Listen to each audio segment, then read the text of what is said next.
In the dead of a February night in 1942, the skies over Los Angeles erupted in a storm of anti-aircraft fire. Sirens wailed across the city. Searchlights sliced through the darkness, hunting an invisible enemy.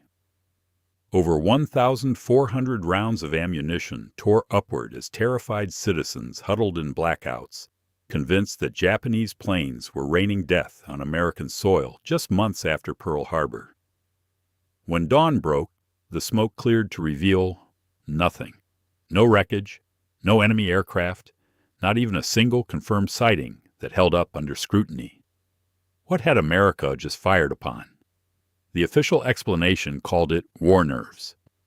But the truth was far stranger, more layered, and more revealing of a nation on the knife edge of global war than anyone dared admit at the time. This is the astonishing, meticulously documented true story of the Battle of Los Angeles. A single night that encapsulated fear, confusion, technological mystery, media frenzy, and the raw human drama of a country awakening to its superpower destiny. It is a tale woven from declassified military reports, eyewitness accounts, journalistic battles, scientific speculation, and the personal lives thrust into history's spotlight. A story so improbable it reads like fiction, yet every detail is rooted in the historical record. The year was 1942. The world was at war, and America had been dragged into it with shocking violence on December 7, 1941. Pearl Harbor was still a fresh wound. 2,403 dead, the Pacific Fleet crippled. On the West Coast, paranoia ran deep. Japanese submarines had shelled an oil refinery near Santa Barbara just days earlier on February 23rd, causing minor damage but massive panic. Rumors of fifth columnists, hidden saboteurs, and impending invasion spread like wildfire through Los Angeles, a city swollen with defense workers, shipbuilders, and aircraft plants churning out planes for the war effort. The military was on high alert. Radar stations scanned the Pacific. Civilian defense volunteers practiced blackouts and air raid drills. Tension was a living thing, coiled and ready to strike at shadows. On the evening of February the 24th, radar operators at a coastal station picked up an unidentified blip approximately 120 miles west of Los Angeles. It was moving slowly. At first, it seemed routine, perhaps a stray plane or weather balloon.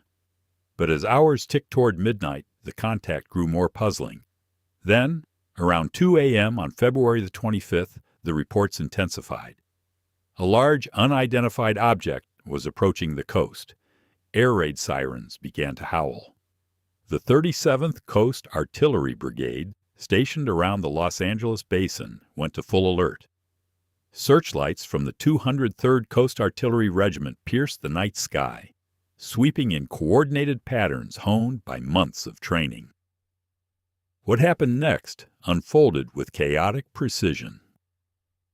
At approximately 3:16 a.m., soldiers manning anti-aircraft batteries in Santa Monica and Culver City opened fire.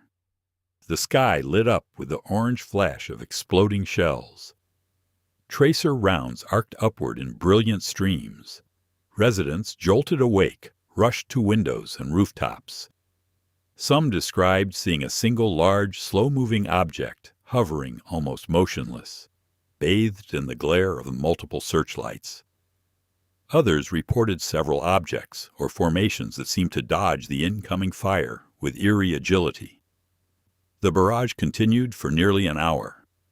Shell fragments rained down on the city, shattering roofs, damaging cars, and causing at least 5 deaths, not from enemy action, but from heart attacks induced by the terror, car crashes during the blackout, and one woman who died from a stress-related illness. Newspapers the next morning captured the frenzy. The Los Angeles Times ran a front-page photo showing searchlights converging on what appeared to be a distant shape in the sky, with the headline hinting at an enemy raid. Other papers speculated wildly.